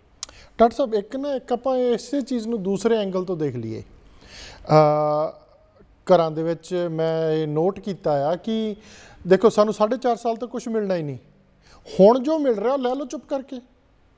ਇੱਕ ਆਪਾਂ ਜੇ ਇਸ ਚੀਜ਼ ਨੂੰ ਦੂਸਰੇ ਪਾਸੋਂ ਦੂਸਰੇ ਐਂਗਲ ਤੋਂ ਦੇਖੀਏ ਤਾਂ ਇਹ ਉਹਨਾਂ ਨੂੰ ਹੈਗਾ ਕਿ ਯਾਰ ਇਹ ਜਿਹੜੀ ਮੱਝ ਦੁੱਧ ਦਿੰਦੀ ਆ 2-3 ਮਹੀਨੇ ਹੀ ਦਿੰਦੀ ਆ, ਇਸ ਕਰਕੇ ਚੋਲੋ ਜਿੰਨਾ ਚੋ ਹੁੰਦਾ ਕੁਛ ਜਮ੍ਹਾਂ ਕਰ ਲਓ, ਦਹੀਂ ਬਣਾ ਕੇ ਖਾਵਾਂਗੇ, ਪਨੀਰ ਬਣਾ ਕੇ ਖਾਵਾਂਗੇ। ਇਸ ਕਰਕੇ ਵੋਟਾਂ ਵਾਲੇ ਦਿਨ ਦੇਖ ਲਾਂਗੇ, ਫਿਰ ਉੱਦਾਂ ਦੀ ਮੈਂਟੈਲਿਟੀ ਸੈੱਟ ਹੋਈ ਜਾਂਦੀ ਹੈ। ਤੁਹਾਨੂੰ ਕੀ ਲੱਗਦਾ ਇੱਕ ਦੋ ਮਿੰਟ ਰਹਿ ਗਏ, ਆਪਾਂ ਫਿਰ ਬ੍ਰੇਕ ਲੈ ਕੇ ਅੱਗੇ ਆਪਾਂ ਹੋਰ ਐਂਗਲ ਵੱਲ ਚੱਲਦੇ ਹਾਂ। ਇਹਦਾ ਮੈਂ ਤਾਜ਼ਾ ਐਗਜ਼ਾਮਪਲ ਵੀ ਦਊਂਗਾ। ਸਿਰਸਾ ਦੇ ਐਲਨਾਬਾਦ ਹਰਿਆਣੇ ਦੇ ਵਿੱਚ ਅਭੈ ਸਿੰਘ ਚੌਟਾਲਾ ਅਤੇ ਹੋਰ ਗੋਬਿੰਦ ਕਾਂਡਾ ਜਿਹੜੇ ਕਿ ਕਰੋੜਪਤੀ ਨਹੀਂ ਅਰਬਪਤੀ ਆਦਮੀ ਨੇ, ਅਤੇ ਉਹ ਆਪ ਕਹਿ ਰਹੇ ਸੀ, ਅਭੈ ਸਿੰਘ ਚੌਟਾਲਾ ਦਾ ਸੀਗਾ ਵੀ ਪੈਸੇ ਉਹਨਾਂ ਨੇ ਬਹੁਤ ਵੰਡਣੇ ਆ, ਗਲਤੀ ਨਾ ਕਰਿਓ ਵੀ ਤੁਸੀਂ ਮਨਾ ਕਰ ਦਿਓ, ਪੈਸੇ ਤੁਸੀਂ ਲੈ ਲਿਓ ਪਰ ਵੋਟ ਮੈਨੂੰ ਪਾਇਓ। ਲੋਕਾਂ ਨੇ ਕੀਤਾ ਵੀ ਹੋਣਾ ਇੱਦਾਂ, ਮੈਨੂੰ ਨਹੀਂ ਪਤਾ। ਸੋ ਅਗਲਾ ਕਹਿੰਦਾ ਵੀ ਜਿੰਨੇ ਕੁ ਹੈਗਾ ਆ, ਜਿੰਨੀ ਕੁ ਬਾਲਟੀ ਭਰ ਹੁੰਦੀ ਭਰ ਲਓ, ਵੋਟਾਂ ਦੇ ਟਾਈਮ ਦੇਖ ਲਾਂਗੇ ਜਿੱਦਾਂ ਹੋਊਗਾ। ਅਗਲੇ 4.5 ਸਾਲ ਤਾਂ ਆਪਾਂ ਕੋਟੀ ਖਾਣੀ ਹੈ। ਕੀ ਕਹਿਣਾ ਚਾਹੋਗੇ ਇੱਥੇ? ਮੈਂ ਸਹਿਮਤ ਹਾਂ ਕਿ ਜਿੰਨਾ ਕੁ ਮਿਲਦਾ ਉਹ ਤਾਂ ਲੈ ਹੀ ਲਓ, ਪਰ ਪ੍ਰੋਬਲਮ ਮੈਂ ਤੁਹਾਨੂੰ ਦੱਸ ਦਿੱਤੀ ਸੀ ਕਿ ਜਿਹੜਾ ਉਹ ਸਾਡਾ ਦਿਮਾਗ ਟੈਂਪਰੇਰੀ ਜਕੜਿਆ ਜਾਂਦਾ ਜੇ ਨਾ, ਉਹ ਚੀਜ਼ ਤੋਂ ਬਚਾ ਰਹਿਣਾ ਚਾਹੀਦਾ ਹੈ, ਕਿਉਂਕਿ ਉਹੀ ਖਿੱਚ ਜੇ ਜਿਹੜੀ ਤੁਹਾਨੂੰ ਬਦੋ ਬਦੀ ਦਿਮਾਗ ਤੁਹਾਡਾ ਮਜਬੂਰ ਕਰ ਦਿੰਦੀ ਹੈ। ਮਿਲਿਆ ਹੋਰ ਵੀ ਸ਼ਾਇਦ ਮਿਲੇਗਾ, ਉਹ ਸ਼ਾਇਦ ਸ਼ਬਦ ਸਾਨੂੰ ਖਾ ਜਾਂਦਾ ਹੈ। ਤਾਂ ਜੇ ਅਸੀਂ ਲੈਣਾ ਜ਼ਰੂਰ ਲਈਏ, ਪਰ ਜੇ ਉਹ ਸੋਚਣ ਸਮਝਣ ਦੇ ਸੈਂਟਰ ਨੂੰ ਰਵਾਂ ਰੱਖ ਸਕਦੇ ਹਾਂ ਤਾਂ ਹੀ, ਨਹੀਂ ਤਾਂ ਅਸੀਂ ਕਿਉਂਕਿ ਇਹ ਨੋਨ ਚੀਜ਼ ਹੈ ਕਿ ਸਾਡਾ ਦਿਮਾਗ ਇੰਨੀ ਕੁ ਫਰੀ ਨਾਲ 15% ਤੱਕ ਵੋਟ ਚੇਂਜ ਹੋ ਜਾਂਦਾ ਜੇ, ਕੋਈ ਥੋੜਾ ਨਹੀਂ। ਸੋ ਸਾਨੂੰ ਜਾਗਰਤ ਤਾਂ ਜ਼ਰੂਰ ਹੋਣਾ ਪੈਣਾ। ਇਹ ਲੈ ਕੇ ਜਿਹੜਾ 2 ਵਾਰ ਦੇਣ ਦਾ ਹੋਰ ਵੀ ਚੱਕਰ ਜੇ, ਮੈਂ ਤੁਹਾਨੂੰ ਦੱਸਦੀ ਹਾਂ ਇਹਦੇ ਚ ਬਹੁਤ ਡੂੰਗੀ ਗੱਲ ਜੇ ਜੋ ਤੁਸੀਂ ਦੱਸੀ ਹੈ ਰਾਜਸਥਾਨ ਦੀ। ਪਹਿਲੀ ਗੱਲ, ਕਿਉਂਕਿ ਮੈਂ ਦੱਸਿਆ ਸੀ ਇਹ ਟੈਂਪਰੇਰੀ ਫੜਦਾ, ਤੇ ਜਦੋਂ ਸਾਡਾ ਦਿਮਾਗ ਸਮਝ ਜਾਵੇ। ਸਹੀ ਗੱਲ ਹੈ, ਤੁਸੀਂ ਬਹੁਤ ਸੋਹਣਾ ਐਲੈਬੋਰੇਟ ਕਰ ਰਹੇ ਹੋ। ਇਹਦੇ ਵਿੱਚ ਇੱਕ ਹੋਰ ਮੈਨੂੰ ਗੱਲ ਯਾਦ ਆਈ ਜਿਹੜੀ ਮੈਂ ਤੁਹਾਡੇ ਨਾਲ ਸ਼ੇਅਰ ਕਰੂੰਗਾ। ਆਪਾਂ ਇੱਕ ਕੁਇਕ ਲਾਸਟ ਬ੍ਰੇਕ ਲਈ ਰੁਕਣਾ ਪੈ ਰਿਹਾ ਆਪਾਂ ਨੂੰ। ਦਰਸ਼ਕੋ, ਸਾਡੇ ਨਾਲ ਬਣੇ ਹੋਏ ਨੇ ਮਾਣਯੋਗ ਡਾਕਟਰ ਹਰਸ਼ਿੰਦਰ ਕੌਰ ਜੀ, ਬਹੁਤ ਸੋਹਣਾ ਐਲੈਬੋਰੇਟ ਕਰ ਰਿਹਾ ਜਿਹੜਾ ਫਰੀਬੀਜ਼ ਦਾ ਇਸ਼ੂ ਹੈ ਇਸ ਟਾਈਮ ਚੱਲ ਰਿਹਾ। ਆਪਾਂ ਰੁਕਣਾ ਪੈ ਰਿਹਾ ਇੱਕ ਛੋਟੀ ਜਿਹੀ ਬ੍ਰੇਕ ਲਈ। ਇੱਦਾਂ ਬਣੇ ਰਹੋ ਜਸ ਪੰਜਾਬੀ ਤੇ। ਸਵਾਗਤ ਜੀ ਤੁਹਾਡਾ ਸਾਰਿਆਂ ਦਾ ਫਿਰ ਪ੍ਰੋਗਰਾਮ ਓਪਨ ਪਲੇਟਫਾਰਮ ਜਸ ਪੰਜਾਬੀ ਦੇ ਮੰਚ ਤੋਂ। ਅਸੀਂ ਬਹੁਤ ਸੋਹਣਾ ਵਿਸ਼ਾ ਲੈ ਕੇ ਗੱਲ ਕਰ ਰਹੇ ਹਾਂ ਮਾਣਯੋਗ ਡਾਕਟਰ ਹਰਸ਼ਿੰਦਰ ਕੌਰ ਜੀ ਨਾਲ। ਡਾਕਟਰ ਸਾਹਿਬ, ਜਿਹੜੀ ਮੈਂ ਗੱਲ ਕਰ ਰਿਹਾ ਸੀ ਹਰਿਆਣੇ ਦੀ ਸਿਰਸਾ ਡਿਸਟ੍ਰਿਕਟ ਐਲਨਾਬਾਦ ਜਿਹੜਾ ਏਰੀਆ ਵਿਧਾਨ ਸਭਾ ਉਹਦੀ ਗੱਲ ਕਰ ਰਿਹਾ ਸੀਗਾ। ਐਨੀਵੇ ਉਹ ਗੱਲ ਤਾਂ ਹੋ ਗਈ। ਦੂਸਰਾ ਜਿਹੜਾ ਐਂਗਲ ਮੈਂ ਤੁਹਾਨੂੰ ਦੱਸਿਆ ਕਿ ਟੈਂਪਰੇਰੀ ਆ, ਆਹ ਇੰਨਾ ਕੁ ਚਿਰ ਜੋ ਚੀਜ਼ ਮਿਲਦੀ ਲੈ ਲਓ, ਬਾਅਦ 'ਚ ਦੇਖ ਲਾਂਗੇ। ਜੋ ਤੁਸੀਂ ਗੱਲ ਕਰ ਰਹੇ ਸੀ ਉਹਨੂੰ ਫਿਨਿਸ਼ ਕਰ ਲਓ, ਉਸ ਤੋਂ ਬਾਅਦ ਮੈਂ ਇਹਨੂੰ ਇਸੇ ਪ੍ਰੋਗਰਾਮ ਨੂੰ ਆਪਾਂ ਤੀਸਰੇ ਐਂਗਲ ਵੱਲੋਂ ਫੇਰ ਵਿਚਾਰ ਲਵਾਂਗੇ। ਜੀ, ਮੈਂ ਤੁਹਾਨੂੰ ਇਹ ਕਹਿਣਾ ਚਾਹ ਰਹੀ ਸੀ ਕਿ ਇਹ ਲੇਟੈਸਟ ਟ੍ਰੈਂਡ ਜਿਹੜਾ ਹੁਣ ਸ਼ੁਰੂ ਹੋਇਆ ਰਾਜਸਥਾਨ ਵਿੱਚ, ਕਿ ਉਹਨਾਂ ਨੇ ਪਹਿਲਾਂ ਇੱਕ ਵਾਰ ਫ੍ਰੀ ਦੇ ਕੇ ਤੇ ਫਿਰ ਦੁਬਾਰਾ ਅਨਾਉਂਸਮੈਂਟਸ ਕਰਨ ਦਾ ਮਤਲਬ ਇਹ ਹੁੰਦਾ ਕਿ ਸਾਡਾ ਦਿਮਾਗ, ਜੇ ਅਸੀਂ ਥੋੜੀ ਬਹੁਤ ਕੋਸ਼ਿਸ਼ ਵੀ ਕਰੀਏ ਕਿ ਹਾਂਜੀ ਨਹੀਂ ਇਹ ਫ੍ਰੀ ਸਾਨੂੰ ਟੈਂਪਰੇਰੀ ਹੈ, ਨਹੀਂ ਇਹ ਬਾਅਦ ਵਿੱਚ ਨਹੀਂ ਠੀਕ ਰਹਿਣੇ, ਅਸੀਂ ਸੋਚ ਲੈਂਦੇ ਹਾਂ ਉਹ ਕਰਨਾ, ਤਾਂ ਸਾਡਾ ਦਿਮਾਗ ਹੀ ਟ੍ਰੇਨ ਹੋਇਆ ਹੁੰਦਾ ਨਹੀਂ ਭਾਈ ਇਹ ਪਹਿਲਾਂ ਅਨਾਉਂਸ ਹੋਇਆ ਸੀ, ਇਹ ਟੈਂਪਰੇਰੀ ਨਹੀਂ ਹੈ। ਸੋ ਪਕਿਆਈ ਫੜ ਜਾਂਦਾ ਸਾਡਾ ਦਿਮਾਗ, ਜਿਹਨੂੰ ਨਾ ਕਰਦਿਆਂ ਵੀ ਬਦੋ ਬਦੀ ਅਸੀਂ ਉਸ ਬੰਦੇ ਵੱਲ ਖਿੱਚੇ ਜਾਂਦੇ ਹਾਂ ਕਿ ਫ੍ਰੀ ਹੈ। ਇਹੀ ਕਾਰਨ ਹੈ, ਤੁਸੀਂ ਸੇਲ ਦੇਖੋ ਜਦੋਂ ਵੀ ਲੱਗਦੀ ਹੈ ਉਸ ਤੋਂ ਪਹਿਲਾਂ ਉਹ ਦੁਕਾਨ 'ਚ ਰਸ਼ ਨਹੀਂ ਹੋਏਗਾ, ਪਰ ਸਾਲ ਦੇ ਵਿੱਚ 2 ਵਾਰ ਸੇਲ ਦਾ ਮਤਲਬ ਹੈ ਤੁਸੀਂ ਭੀੜ ਦੇਖੋ, ਧੱਕੇ ਪੈਂਦੇ ਨੇ, ਲੋਕ ਖਰਾਬ ਹੈ, ਅੱਧੀ ਪੂਰੀ ਆ ਰਹੀ ਹੈ, ਨਹੀਂ ਆ ਰਹੀ ਕਿਸੇ ਹੋਰ ਨੂੰ ਦੇਣ ਲਈ ਸਹੀ ਤਾਂ ਵੀ ਚੱਕ ਲਓ। ਤੁਸੀਂ ਅੰਦਾਜ਼ਾ ਲਾਓ 83% ਇਨਕਰੀਜ਼ ਹੋ ਜਾਣੀ। ਇਹੀ ਕਾਰਨ ਜੇ ਕਿ ਸਾਲ ਵਿੱਚ ਜੇ ਜਾਂ 5 ਸਾਲਾਂ 'ਚ 2 ਵਾਰ ਅਨਾਉਂਸ ਕਰ ਦੇਣ ਦਾ ਮਤਲਬ ਹੀ ਇਹੋ ਹੈ ਕਿ ਉਹ ਭੀੜ 2 ਵਾਰ ਪਲਾਰ ਰੱਖੇਗੀ ਉਸ ਪਾਸੇ, ਤੇ ਇਸੇ ਚਾਲ ਦੇ ਵਿੱਚ ਉਹ ਬੜੀ ਸੋਹਣੀ ਫਸ ਜਾਏਗੀ। ਉਹ ਮੱਕੜ ਜਾਲ ਹੈ ਜਿਹਦੇ ਵਿੱਚੋਂ ਤੋਂ ਨਿਕਲਿਆ ਨਹੀਂ ਜਾਣਾ। ਪਰ ਇੱਕ ਬਹੁਤ ਇੰਪੋਰਟੈਂਟ ਨੁਕਤਾ, ਉਸ ਤੋਂ ਬਾਅਦ ਮੈਂ ਤੁਹਾਡਾ ਸਵਾਲ ਲੈਣੀ ਆ, ਉਹ ਕਾਰਨ ਇਹ ਕਿ ਤੁਸੀਂ ਦੇਖੋ ਜਿਹੜਾ ਵੀ ਸਿਆਸਤਦਾਨ ਜਾਂਦਾ ਉਹ ਕੋਈ 100 ਗੁਣਾ, ਕੋਈ 200 ਗੁਣਾ, ਕੋਈ 800 ਗੁਣਾ ਆਪਣੀ ਜਾਇਦਾਦ ਵਿੱਚ ਵਾਧਾ ਕਰਕੇ ਨਿਕਲਦਾ ਹੈ, ਤੇ ਹਰ ਵਾਰ ਇਹੀ ਕਹਿੰਦੇ ਆ ਕਿ ਪਹਿਲਾਂ ਨਾਲੋਂ ਕਰਜ਼ ਵਧੀ ਗਿਆ ਹੋਰ ਉਸ ਥਾਂ ਤੇ। ਯਾਨੀ ਕੋਈ ਆਮ ਬੰਦੇ ਦੀ ਜ਼ਿੰਦਗੀ ਵਿੱਚ ਸੁਧਾਰ ਕਦੇ ਵੀ ਨਹੀਂ ਦਿਸਦਾ। ਹਾਲਾਂਕਿ ਆ ਸਾਰੀਆਂ ਫਰੀਬੀਜ਼ ਅਨਾਉਂਸ ਹਮੇਸ਼ਾ ਹੀ ਹੁੰਦੀਆਂ ਰਹੀਆਂ, ਪਰ ਉਹ ਸਿਆਸਤਦਾਨ ਆਪਣਾ ਆਪ ਵਧਾ ਜਾਂਦੇ ਨੇ। ਇਹਦਾ ਮਤਲਬ ਇਹੋ ਹੈ ਕਿ ਜਿਸ ਤਰੀਕੇ ਅੱਜ ਦੇ ਦਿਨ ਪੰਜਾਬ ਵਿੱਚ ਸਾਰੇ ਆਪੋ ਆਪਣੇ ਯਾਨੀ ਵਰਤ ਕੇ ਹੱਥ ਕੰਡੇ ਇੱਕ ਦੂਜੇ ਨੂੰ ਹੀ ਨੰਗੇ ਕਰੀ ਤੁਰੀ ਜਾਂਦੇ ਨੇ ਕਿ ਆਹ ਤੁਸੀਂ ਇਸ ਤਰ੍ਹਾਂ ਲੁੱਟਿਆ, ਤੁਸੀਂ ਇਸ ਤਰ੍ਹਾਂ ਲੁੱਟਿਆ, ਤੁਸੀਂ ਆਸ ਮਾਫੀਏ ਚੋਂ, ਤੁਸੀਂ ਇਹ, ਤਾਂ ਮੇਰਾ ਖਿਆਲ ਹੈ ਲੋਕਾਂ ਨੂੰ ਸਮਝ ਆ ਜਾਣੀ ਚਾਹੀਦੀ ਹੈ ਕਿ ਇਹ ਫਰੀਬੀਜ਼ ਸਿਰਫ ਸਾਨੂੰ ਦਿਖਾਉਣ ਲਈ ਨੇ, ਭਰਮਾਉਣ ਲਈ ਨੇ। ਇਹਦੇ ਵਿੱਚੋਂ ਹਾਸਲ ਕੁਝ ਵੀ ਨਹੀਂ ਹੋਣਾ, ਹਾਸਲ ਤਾਂ ਉਹਨਾਂ ਨੂੰ ਹੀ ਹੋਣੀਆਂ ਕੁਰਸੀਆਂ, ਤੇ ਉਹਨਾਂ ਨੇ ਹੀ ਆਪਣੀ ਜਾਇਦਾਦ ਵਧਾਉਣੀ ਹੈ। ਜੀ ਜੀ ਜੀ ਡਾਕਟਰ ਸਾਹਿਬ, ਹੁਣ ਆਪਾਂ ਨਾ ਇਸੇ ਚੀਜ਼ ਨੂੰ ਆਪਾਂ ਤੀਸਰੇ ਪਾਸੇ ਲੈ ਕੇ ਚੱਲਦੇ ਹਾਂ। ਸਾਡੇ ਲਈ ਸਾਰੇ ਮਾਣਯੋਗ ਨੇ। ਅਰਵਿੰਦ ਕੇਜਰੀਵਾਲ ਜੀ ਦਿੱਲੀ ਦੇ ਦੂਸਰੀ ਤੀਸਰੀ ਵਾਰ ਮੁੱਖ ਮੰਤਰੀ ਬਣੇ। ਉਹ ਵੀ ਆਉਂਦੇ ਹੈ, ਬੜੇ ਪੜ੍ਹੇ ਲਿਖੇ ਹੈ, ਔਰ ਟੈਕਸ ਡਿਪਾਰਟਮੈਂਟ 'ਚੋਂ ਉਹ ਆਫਿਸਰ ਰਹੇ ਆ ਤੋਂ ਛੱਡ ਕੇ ਉਹਨਾਂ ਨੇ ਰਾਜਨੀਤੀ 'ਚ ਪੈਰ ਰੱਖਿਆ। ਇੱਕ ਪਾਸੇ ਆਪਾਂ ਗੱਲ ਕਰਦੇ ਹਾਂ ਕਿ ਪੰਜਾਬ ਦੇ ਵਿੱਚ 3 ਲੱਖ ਕਰੋੜ ਦਾ ਕਰਜ਼ਾ ਪੰਜਾਬ ਦੇ ਉੱਤੇ, ਜੇ ਉਹ ਪ੍ਰਤੀ ਵਿਅਕਤੀ ਦੇਖ ਲਈਏ ਤਾਂ ਪਤਾ ਨਹੀਂ ਕਿੰਨੇ ਹਜ਼ਾਰ ਰੁਪਏ ਇੱਕ ਬੰਦੇ ਨੂੰ ਆ ਜਾਂਦੇ ਆ ਕਿ ਉਹਦੇ ਉੱਤੇ ਕਰਜ਼ਾ ਆ। ਉਹ ਟੈਕਸ ਡਿਪਾਰਟਮੈਂਟ ਚੋਂ ਛੱਡ ਕੇ ਆਏ, ਉਹਨਾਂ ਨੇ ਕੋਈ ਕੈਲਕੂਲੇਸ਼ਨ ਤਾਂ ਕੀਤੀ ਹੋਊਗੀ ਕਿ 3 ਲੱਖ ਕਰੋੜ ਦਾ ਖਰਚਾ ਵੀ ਲਾਉਣਾ ਤੇ 1-1 ਰੁਪਇਆ ਹਰੇਕ ਮਹੀਨੇ ਹਰੇਕ ਲੇਡੀਜ਼ ਦੇ ਖਾਤੇ ਵਿੱਚ ਵੀ ਪਾਉਣਾ। It's hard to believe. ਇਹਨੂੰ ਤੁਸੀਂ ਕਿੱਦਾਂ ਸਵਾਲੋ ਕਿੱਦਾਂ ਕਰਾਂਗੇ। ਉਸ ਤੋਂ ਬਾਅਦ ਆਪਾਂ ਗੱਲ ਆ ਜਾਂਦੇ ਹਾਂ ਕਿ ਜਿਹੜੇ ਪੜ੍ਹੇ ਲਿਖੇ ਹੋਰ ਬਹੁਤ ਤਬਕਾ ਆ, ਬਹੁਤ ਪ੍ਰਾਈਵੇਟ ਸਕੂਲ ਕਾਲਜ ਨੇ ਜਿੱਥੇ ਬੱਚੇ ਅੱਜ ਕੱਲ੍ਹ ਪੜ੍ਹ ਕੇ ਆਈਲੈਟਸ ਕਰਕੇ ਅਮਰੀਕਾ, ਕੈਨੇਡਾ, ਆਸਟ੍ਰੇਲੀਆ ਜਾ ਰਹੇ ਹੈ। ਉਹ ਨਾ ਇੰਨੀ ਤਾਂ ਬ੍ਰੇਨ ਦੇ ਵਿੱਚ ਕਿਤੇ ਨਾ ਕਿਤੇ ਤਾਂ ਉਹਨਾਂ ਦਾ ਫੁਰਨਾ ਆਉਂਦਾ ਹੀ ਹੋਊਗਾ ਕਿ ਸਾਨੂੰ ਲਾਲੀਪਾਪ ਦਿੱਤਾ ਜਾ ਰਿਹਾ, ਇਹ ਸਾਨੂੰ ਨਹੀਂ ਮਿਲਣਾ, ਨਹੀਂ ਮਿਲਣਾ, ਮੰਨਦੇ ਨਾ। ਉਸ ਤੋਂ ਬਾਅਦ ਵੀ ਲੀਡਰ ਕਿੱਦਾਂ ਕਾਮਯਾਬ ਹੋ ਜਾਂਦੇ ਨੇ ਚੀਜ਼ਾਂ 'ਚ। ਆ ਦੋ ਅੱਡ-ਅੱਡ ਸਵਾਲ ਹੈ, ਤੁਸੀਂ ਆਰਾਮ ਨਾਲ ਐਲੈਬੋਰੇਟ ਕਰੋ ਇਹਨਾਂ ਦੇ ਉੱਤੇ, ਤੁਸੀਂ ਕੀ ਕਹਿਣਾ ਚਾਹੋਗੇ? ਪਹਿਲਾ ਤਾਂ ਸਵਾਲ ਮੈਂ ਤੁਹਾਨੂੰ ਦੱਸ ਹੀ ਦਿਆਂ, ਜੋ ਕਿ ਵਾਰਨਿੰਗ ਇੱਕ ਤਰੀਕੇ ਇਸ਼ੂ ਹੋਈ ਹੈ ਕਿ ਜਿੰਨਾ ਕੁ ਆਊਟਫਲੋ ਹੋ ਰਿਹਾ, ਕਿਉਂਕਿ ਦੇਖੋ ਕਦੇ ਵੀ ਕੋਈ ਥਾਂ ਖਾਲੀ ਬਚਦੀ ਨਹੀਂ ਹੁੰਦੀ। ਜਿੱਥੋਂ ਇੱਕ ਜਣਾ ਦੂਜੇ ਥਾਂ ਨਿਕਲਦਾ ਉਸ ਥਾਂ ਤੇ ਕਿਤੋਂ ਹੋਰ ਆ ਕੇ ਉਸ ਥਾਂ ਤੇ ਸੈਟਲ ਡਾਊਨ ਹੁੰਦੇ ਹੀ ਹੁੰਦੇ ਨੇ।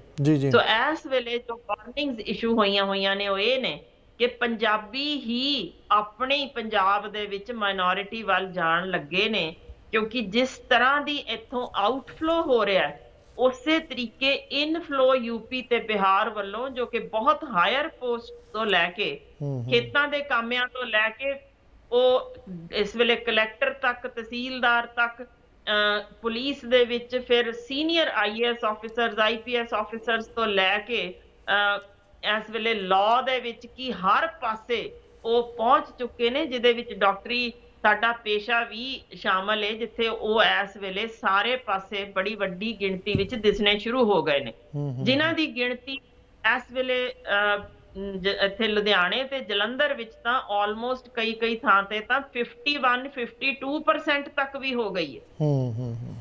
ਵਾਰਨਿੰਗ ਇਹੋ ਇਸ਼ੂ ਹੋਈ ਹੈ ਕਿ ਜੇ ਇਹੀ ਸਪੀਡ ਤੇ ਤੁਰੀ ਗਏ ਪੰਜਾਬੀ ਬਾਹਰ ਜੋ ਹੁਣ ਹੈ, ਤੇ ਜੋ ਕਿ ਕੁਝ ਸਿਆਸਤਦਾਨ ਅਨਾਉਂਸ ਵੀ ਕਰ ਰਹੇ ਨੇ ਅਸੀਂ ਤਾਂ ਦਵਾਂਗੇ ਹੋਰ, ਨਿਕਲੋ ਤੁਸੀਂ, ਉਹਨਾਂ ਨੂੰ ਸ਼ਾਇਦ ਦੂਰਅੰਦੇਸ਼ੀ ਨਹੀਂ ਕਿ ਭਾਈ ਜਦੋਂ ਵੱਡੀ ਗਿਣਤੀ 'ਚ ਅਸੀਂ ਇਹ ਬਾਹਰ ਚਲੇ ਗਏ, ਇੱਥੇ ਮਾਈਨੋਰਿਟੀ ਰਹਿ ਗਏ, ਤਾਂ ਕਿਉਂ ਕੋਈ ਯੂਪੀ ਤੇ ਬਿਹਾਰ ਦਾ ਸਾਡਾ ਵੀਰ ਭੈਣ ਤੁਹਾਨੂੰ ਚੁਣੇਗਾ? ਭਾਈ ਉਹ ਆਪਣੇ ਬਿਹਾਰ ਦਾ ਬੰਦਾ ਲਿਆਊਗਾ ਚੀਫ ਮਿਨਿਸਟਰ, ਤੁਹਾਡਾ ਕਿਉਂ ਲਿਆਊਗਾ?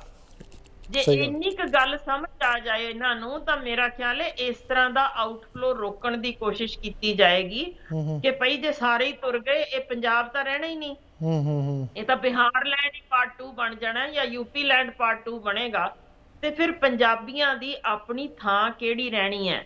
ਯਾਨੀ ਹਰ ਥਾਂ ਤੇ ਤੁਸੀਂ ਬੈਠੇ ਹੋ ਜਿਨ੍ਹਾਂ ਮੁਲਕਾਂ 'ਚ, ਤੁਸੀਂ ਉਸ ਨੂੰ ਪੰਜਾਬ ਨਹੀਂ ਬਣਾ ਸਕਦੇ, ਨਾ ਕਨਵਰਟ ਕਰ ਸਕਦੇ ਹੋ, ਉਸੇ ਥਾਂ ਦਾ ਹੀ ਰਹੇਗਾ ਜੀ। ਪਰ ਹਰ ਇੱਕ ਲਈ ਇੱਕ ਆਪਣਾ ਘਰ ਹੁੰਦਾ, ਇੱਕ ਸੱਭਿਆਚਾਰ, ਇੱਕ ਥਾਂ ਜਿਹਦੇ ਨਾਲ ਉਹ ਜੁੜਿਆ ਹੁੰਦਾ, ਉਹ ਥਾਂ ਖੁੱਸ ਜਾਣੀ। ਬਿਲਕੁਲ, ਉਹ ਕਲਚਰ, ਉਹ ਸੱਭਿਆਚਾਰ ਨਾ ਰਿਹਾ, ਪਿਛੋਕੜ ਨਾ ਰਿਹਾ ਤਾਂ ਸਾਡੀ ਆਇਡੈਂਟੀਟੀ ਗੁੰਮ ਜਾਣੀ ਹੈ, ਬਹੁਤ ਜ਼ਰੂਰੀ ਹੁੰਦੀ ਹੈ। ਸੋ ਜਿਹੜਾ ਦੂਜਾ ਪੱਖ, ਜੀ ਮੈਂ ਗੱਲ ਕਰ ਰਿਹਾ ਸੀਗਾ ਕਿ ਕੇਜਰੀਵਾਲ ਸਾਹਿਬ ਕਹਿ ਰਹੇ ਕਿ ਇੱਦਾਂ ਇੱਕ ਪਾਸੇ 3 ਲੱਖ ਕਰੋੜ ਦਾ ਕਰਜ਼ਾ ਪੰਜਾਬ ਤੇ, ਪਰ ਉਹ ਕੈਲਕੂਲੇਸ਼ਨ ਸੈੱਟ ਕਿੱਦਾਂ ਆਏਗੀਆਂ, ਕਿੱਦਾਂ ਕੋਈ ਸਵਾਲੋ ਕਰ ਲੇਗਾ ਕਿ ਇੰਨੇ, ਕਿਉਂਕਿ ਦਿੱਲੀ ਪੂਰਨ ਸਟੇਟ ਨਹੀਂ ਹੈ, ਉਹ ਇੱਕ ਯੂਨੀਅਨ ਟੈਰੀਟਰੀ ਹੈ, ਇੱਕ ਠੀਕ ਹੈ ਉਹ ਗੌਰਮੈਂਟ ਚਲਾ ਰਹੇ ਉੱਥੇ ਬਹੁਤ ਵੱਡੀ ਇੰਡਸਟਰੀ ਹੈ, ਬਹੁਤ ਵੱਡਾ ਟੈਕਸ ਜਿਹੜਾ ਕਿ ਰੈਵਨਿਊ ਆਉਂਦਾ ਹੈ ਗੌਰਮੈਂਟ ਨੂੰ। ਪੰਜਾਬ ਬਹੁਤ ਵੱਡੀ ਸਟੇਟ ਹੈ ਐਜ਼ ਕੰਪੇਅਰ ਟੂ ਦਿੱਲੀ ਦੀ ਗੱਲ ਕਰ ਰਹੇ ਹਾਂ, 350 ਸਕੁਆਇਰ ਕਿਲੋਮੀਟਰ ਦੀ ਸਟੇਟ ਹੈ, ਉਹਦੇ ਵਿੱਚ ਤੁਹਾਨੂੰ ਹਰ ਤਰ੍ਹਾਂ ਦੀਆਂ ਪ੍ਰੋਬਲਮਸ ਆਊਗੀਆਂ ਜਦੋਂ ਤੁਸੀਂ ਹਜ਼ਾਰ ਰੁਪਇਆ ਕਹੋਗੇ ਨਾ ਹਰੇਕ ਲੇਡੀਜ਼ ਨੂੰ ਦੇਣਾ, ਪਰ ਇੰਨਾ ਫੰਡ ਆਊਗਾ ਕਿੱਥੋਂ ਆਊਗਾ? ਕੋਈ ਕੈਲਕੂਲੇਸ਼ਨ ਤੁਹਾਡੇ ਦਿਮਾਗ 'ਚ ਹੈ? ਇਸ ਵੇਲੇ ਜੀ ਕੈਲਕੂਲੇਸ਼ਨ ਸਿਰਫ ਇੱਕੋ ਹੀ ਹੈ, ਕੁਰਸੀ ਕਿਵੇਂ ਹੱਥੇ ਆਉਣੀ ਹੈ। ਕੈਲਕੂਲੇਸ਼ਨ ਕੋਈ ਵੀ ਨਹੀਂ ਕਰ ਰਿਹਾ। ਇਹ ਜੇ ਕਰਨ ਦੀ ਲੋੜ ਹੈ ਤੇ ਪੰਜਾਬੀਆਂ ਨੂੰ ਕਰਨ ਦੀ ਲੋੜ ਹੈ, ਜਿਨ੍ਹਾਂ ਨੇ, ਜਿਹੜੇ ਵੋਟਰਸ ਨੇ, ਵੀ ਭਾਈ ਅਸੀਂ ਸਮਝੀਏ ਤੇ ਹਰ ਇੱਕ ਨੂੰ ਇਹ ਸਵਾਲ ਕਰੀਏ, ਸਭ ਕੁਝ ਜਾਇਜ਼ ਹੈ, ਤੁਹਾਡੀਆਂ ਹਰ ਫਰੀਬੀਜ਼ ਜਾਇਜ਼ ਨੇ, ਸਿਰਫ ਇੰਨਾ ਕੁ ਦੱਸ ਦਿਓ ਵੀ ਟੈਕਸ ਕਿਹੜੇ ਪਾਸਿਓਂ ਸਾਨੂੰ ਚੂੰਡ ਕੇ ਲੈ ਕੇ ਜਾਣਾ। ਸੋ ਇਹ ਚੀਜ਼ਾਂ ਜਦ ਤੱਕ ਸਵਾਲ ਨਹੀਂ ਕਰਦੇ ਪੰਜਾਬੀ ਤੇ ਅਸੀਂ ਉਹੀ ਫ੍ਰੀ ਦੇ ਚੱਕਰ ਵਿੱਚ ਫਸੇ ਰਹਿ ਗਏ, ਸੱਚ ਜਾਣਿਓ ਅਸੀਂ ਇੰਜ ਹੀ ਡਾਂਗਾ ਖਾਵਾਂਗੇ ਸੜਕਾਂ ਤੇ। ਪਹਿਲੀ ਸਰਕਾਰ ਵੇਲੇ ਵੀ ਖਾਧੀਆਂ, ਹੁਣ ਅਗਲੀ ਵੇਲੇ ਵੀ ਖਾ ਰਹੇ ਨੇ।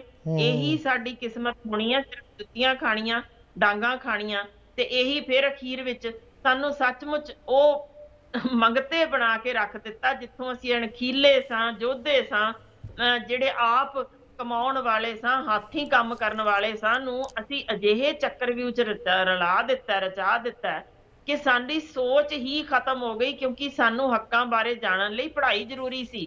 ਸਾਡੇ ਅੱਜ ਸਕੂਲ ਖਾਲੀ ਨੇ। ਜੇ 8ਵੀਂ 'ਚ ਵੀ ਪੜ੍ਹੀਏ, ਬੱਚਾ ਕਹਿੰਦਾ ਪਿਓ ਕੋਲ ਪੈਸੇ ਹੈਗੇ ਨੇ, ਮੈਂ ਤਾਂ ਜਿਵੇਂ ਕਿਵੇਂ ਨਿਕਲਣਾ, ਬਸ ਆਈਲੈਟਸ ਕਰਨੀ ਹੈ, ਦੌੜ ਜਾਣਾ।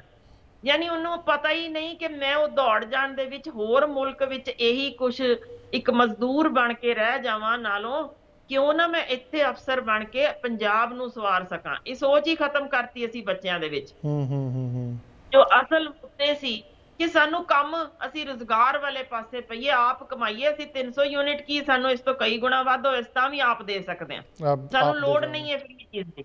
ਸੋ ਇਹ ਸਵਾਲ ਤਾਂ ਪੰਜਾਬੀਆਂ ਨੂੰ ਕਰਨੇ ਪੈਣੇ ਆ, ਭਾਈ ਉੱਠੋ, ਜਾਗੋ, ਇਹ ਛੱਡ ਦਿਓ ਇਸ ਲਾਲਚ ਨੂੰ। ਇਹ ਟੁੱਕਰ ਜਿਵੇਂ ਸੁੱਟ ਰਹੇ ਨੇ, ਸਾਨੂੰ ਕੁੱਤੇ ਬਣਾ ਰਹੇ ਨੇ, ਸਾਡੇ ਅੱਗੇ ਇਹ ਰੋਟੀਆਂ ਸੁੱਟ ਰਹੇ ਨੇ। ਅਸੀਂ ਪਛਾਣੀਏ ਕਿ ਅਸੀਂ ਨਹੀਂ ਹਾਂ, ਅਸੀਂ ਯੋਧੇ ਹਾਂ, ਅਸੀਂ ਕਿਰਤੀ ਹਾਂ, ਅਸੀਂ ਅਣਖੀ ਹਾਂ, ਅਸੀਂ ਇਹ ਨਹੀਂ ਲੈਣੀਆਂ ਫ੍ਰੀਬੀਜ਼। ਬਹੁਤ ਧੰਨਵਾਦ। ਸਾਨੂੰ ਸਿਰਫ ਆਪਣੇ ਪੈਰਾਂ ਤੇ ਖੜੇ ਹੋਣਾ ਸਿੱਖੀਏ। ਕੌਣ ਗੱਲ ਕਰ ਰਿਹਾ ਕਿ ਅਸੀਂ ਫੈਕਟਰੀਆਂ ਲਿਆਵਾਂਗੇ, ਨੌਕਰੀਆਂ ਦੇਵਾਂਗੇ? ਕੋਈ ਗੱਲ ਨਹੀਂ ਕਰ ਰਿਹਾ।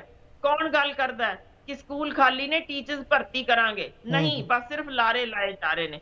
ਸ਼ਾਇਦ ਤੁਹਾਨੂੰ ਅੰਦਾਜ਼ਾ ਵੀ ਨਹੀਂ ਹੋਣਾ ਕਿ ਕਿਵੇਂ ਮੈਡੀਕਲ ਕਾਲਜ ਬੰਦ ਹੋ ਰਹੇ ਨੇ, ਕਾਲਜਸ ਬੰਦ ਹੋ ਰਹੇ ਨੇ। ਬੰਦ ਇਸ ਕਰਕੇ ਹੋ ਰਹੇ ਨੇ ਕਿ ਇਹਨਾਂ ਵਿੱਚ ਲੋਕ ਜਾ ਹੀ ਨਹੀਂ ਰਹੇ, ਕੱਲੇ ਆਈਲੈਟਸ ਤੇ ਬਾਕੀ ਪਾਸੇ ਜੋ ਅਸਲ ਫੰਡਸ ਜਾਣੇ ਸਨ। ਮੈਡੀਕਲ ਕਾਲਜ ਪੰਜਾਬ ਅੰਦਰ ਬੰਦ ਹੋ ਰਹੇ ਨੇ, ਨਾਲ ਗੁਆਂਢੀ ਸੂਬੇ ਹਰਿਆਣੇ ਵਿੱਚ ਸਗੋਂ ਹੋਰ ਖੁੱਲ ਰਹੇ ਨੇ। ਤਾਂ ਮਤਲਬ ਇਹ ਸਾਡੀ ਸੋਚ ਹੀ ਹੈ ਨਹੀਂ। ਅਸੀਂ ਇੰਨੇ ਤੇ ਖੁਸ਼ ਹਾਂ, ਸਾਡੀ ਗਲੀ 'ਚ ਲਾਈਟ ਲਾਤੀ ਉਹਨੇ, ਬੜੇ ਵੱਡੇ 30 ਮਾਰਖਾਂ ਬਣ ਗਏ ਅਸੀਂ। ਯਾਨੀ ਸਾਡੀ ਸੋਚ ਦਾ ਡਾਕਟਰ ਸਾਹਿਬ ਬਹੁਤ ਸੋਹਣਾ ਜੀ ਤੁਸੀਂ ਇੱਕ ਗੱਲ ਹੋਰ ਧਿਆਨ ਮੰਗਦੀ ਇਸੇ ਸੰਦਰਭ ਦੇ ਵਿੱਚ ਵੀ, ਜਿੱਦਾਂ ਤੁਸੀਂ ਕਿਹਾ ਹਰਿਆਣੇ ਦੇ ਵਿੱਚ ਮੈਡੀਕਲ ਕਾਲਜ ਹੋਰ ਖੁੱਲ ਰਹੇ ਨੇ ਤੇ ਪੰਜਾਬ ਦੇ ਵਿੱਚ ਬੰਦ ਹੋ ਰਹੇ ਨੇ। ਐਟ ਦ ਸੇਮ ਟਾਈਮ ਆਪਾਂ ਕਹਿੰਦੇ ਓਲੰਪਿਕ ਦੇ ਵਿੱਚ ਮੈਡਲ ਸਾਡੇ ਚੋਂ ਵੱਖ ਹੋਇਆ ਹਰਿਆਣਾ।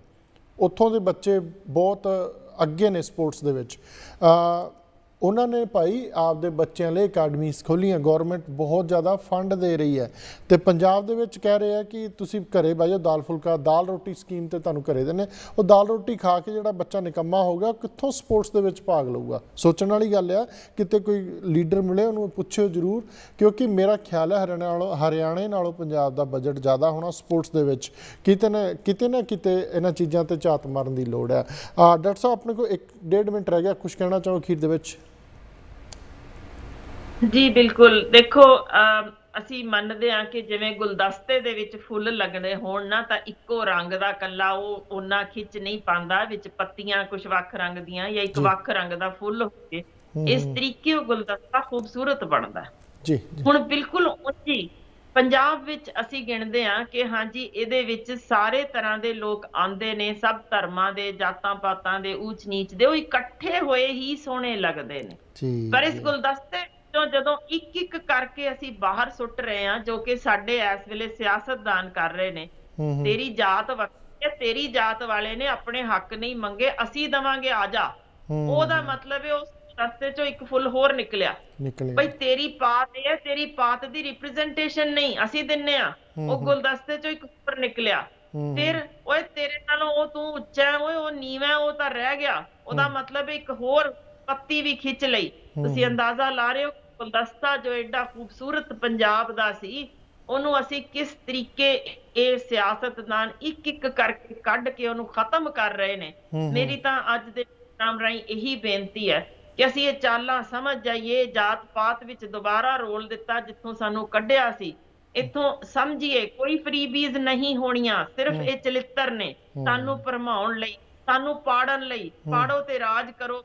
ਅੱਜ ਵੀ ਇਹ ਕਾਲੇ ਅੰਗਰੇਜ਼ ਇੱਥੇ ਹੀ ਨੇ। ਜਿਸ ਦਿਨ ਸਾਨੂੰ ਸਮਝ ਆ ਗਈ ਕਿ ਅਸੀਂ ਆਪਣੇ ਹੱਕਾਂ ਬਾਰੇ ਜਾਗਰਤ ਹੋ ਕੇ ਅਸੀਂ ਕਿਰਤ ਵਾਲੇ ਪਾਸੇ ਵੱਲ ਧਿਆਨ ਕਰੀਏ, ਰੁਜ਼ਗਾਰ ਜਿਹੜਾ ਮੇਨ ਜੇ ਉਹਦੇ ਵੱਲ ਚੱਲੀਏ, ਸਾਡੀ ਪੜ੍ਹਾਈ ਉੱਚ ਪੱਧਰੀ ਹੋਵੇ, ਫਿਰ ਹੀ ਸਹੀ ਮਾਇਨਿਆਂ ਵਿੱਚ ਅਸੀਂ ਕਵਾਂਗੇ ਨਾਲੋਂ ਨਾਲ ਸਾਡੇ ਇੱਥੇ ਸਿਹਤ ਸਹੂਲਤਾਂ ਚੰਗੀਆਂ ਹੋਣਗੀਆਂ।